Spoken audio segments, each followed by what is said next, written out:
Brian Massey, Lobbyists for Citizens. We've been looking at the CUP reports for many years, and what we have noticed is that they've taken away the actual count of number of teachers.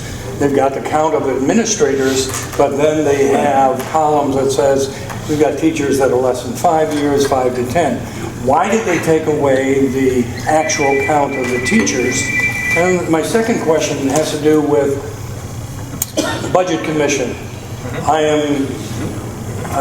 know Representative Thomas knows about this one, but I am extremely concerned. In Lake County, I go to the Budget Commission meetings. Well, I understand we're supposed to be the watchdog for the taxpayers. When these taxing authorities send in their tax budgets, we're getting nothing more than a rubber stamp. So what has happened is in Lake County, in 10 years, the government has grown.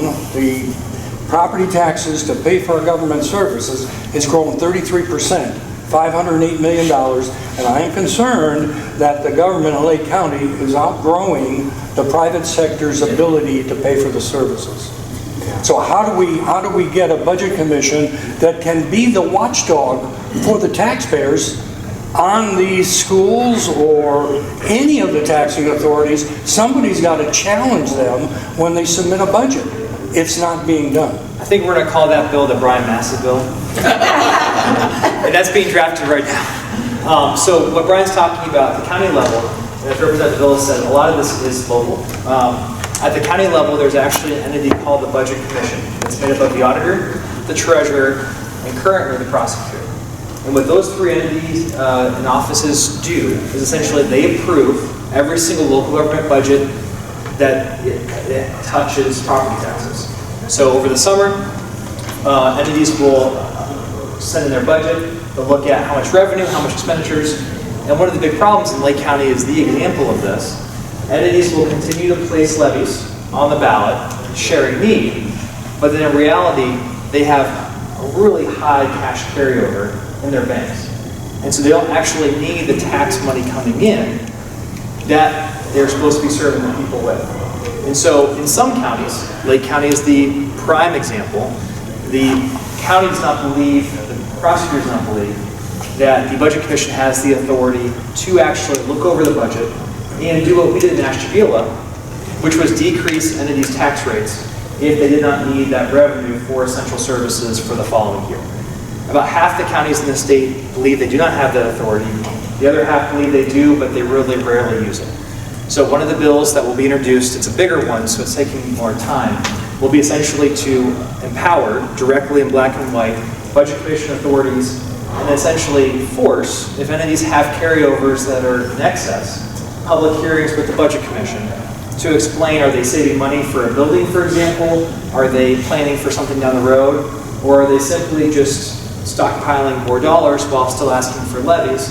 And should we be then decreasing tax rates? Ideally, we should have the ability, and this happened in Geauga as well, when there are unvoted increases in tax revenue from revaluations, that should be offset with tax decreases on the voted levies. If you have a strong Budget Commission, you have the ability to have those conversations because you can actually decrease the tax rates. When you don't have county? Yes. When you don't have a strong Budget Commission, as what happens in Lake, there's no incentive then for entities to not decrease their tax rates as they're bringing in more revenue. So that will be... Just describe HB 920. So, you know your history. So House Bill 920, that's the idea that most of the levies that we vote on, and there's always exceptions, it's not the English language, property taxes are, the levies that we vote on, most of them, when you're actually voting at the ballot box, you're voting for a set amount of revenue coming in. So if you're voting for a township road levy, you're telling the township, you can collect $1 million every year for this road levy. As years go on, your values will increase. And prior to House Bill 920, which was passed during the 70s in our last inflationary boom, prior to that, you voted on that levy, and that tax rate was always applied to your rising value. And that was causing higher taxes. So what House Bill 920 said was, we're going to cap the revenue of that voted levy, and despite however high your value goes up, the township, the entity, will always receive in that same amount. So as your value goes up, the tax rate actually goes down. That's for most of the levies on your ballot and on your tax bill.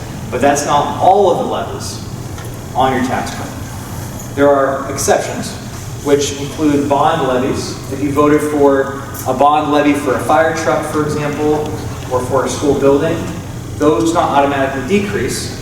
They cannot collect in more than what the total bond is for the debt payment, but those do not automatically decrease. There are also currently exceptions for something called emergency levies at the school district level. An emergency levy is passed if in 5 years there's a deficit being projected for the school. Voters can pass that levy. That brings in the same, relatively, tax rate amount. They should be decreased, but currently they're not able to. Those are two examples of voted levies that would not necessarily decrease as values increase. The non-voted levy aspects, one is called inside millage. Inside millage is something, think about before we even, I know, you're fine. Inside millage is something before we even started voting on levies. Every single property in the state has 10 mills, or 1% of the value, assessed to it. That 1% of the value in tax assessment, the revenue from that is shared among all of the different local entities that that property is sitting in. So of the 10 mills, or 1%, maybe 4 mills goes to the county, 3 mills goes to the state, and the rest goes to the township or to the village. That 1% of inside millage, that is applied directly to your value. So as your value goes up, that 1% tax rate stays with it. Always is applied to it. So House Bill 920 does not decrease the tax rate as values go up for inside millage. So then the second way is something called the 20 mil floor with schools. Every school district in the state is guaranteed to receive 20 mils, or 2% of the value in the district in revenue. 20 years ago, most districts were way above 20 mils in tax rate. Voters approved levies. Levies were full in terms of their collection. They may have been much higher than 20 mils or 2% of tax rate for the district. Fast forward to today, as values have gone up, tax rates have gone down, and now almost 500 of our 612 or so school districts receive less than 20 mils or 2% of the guaranteed tax rate. And so what happens when, let's say, one of my school districts, they have been voted in 13 mils, or 1.3% of the tax rate. Well, they're guaranteed 20 mils, or 2%. And so we have to then apply the difference to people's property values as they go up. So the voters voted in 13, they're guaranteed 20. That difference, the 7 mils, is applied as values go up. And so that is the other reason. Now, you all here in Cuyahoga, that is much more of a rural issue. Of the schools that are below the 20 mil floor, 95% of them are rural. In more urban areas, typically, the tax rate is higher, and that is not a concern for you all. I don't know exactly the schools here, but those are the two unvoted reasons why your tax amount would increase as your value increases without you actually voting on your loans. You had a second question. I would always ask first, do you believe the value of the property is roughly what you could sell your property for in today's market? That's always my first question. Because if it's not, then that's the easy off for me. There's the appeal process. I would always make our appeal process pretty fun. I'd bake cookies and it would be a good conversation and different things. Cuyahoga's probably a tad bit different, but there's that appeal process. If you think, though, that your value is relatively accurate for what you could sell your property for today, bluntly, that's firm. There is no appeal. There is no ability for you to change your tax bill right now. However, your action items moving forward, though, are to look at where all those actual tax amounts are going. Either go to those meetings, ask, because this is a dirty little secret. No entity had to accept those unvoted increases. Every entity that received those unvoted increases from you could have decided, as some did in Ashtabula, Geauga, Butler, others, to not have their tax rates stay so that they would bring in that unvoted increase. They could have decreased their tax rates. So you asking, what are you doing to your city council or your school board or whatever entity it is, what are you doing with the unvoted increase of dollars? Do you need that unvoted increase of dollars? Would you be willing to decrease the tax rate next year so that my tax bill can decrease because you don't need these unvoted dollars?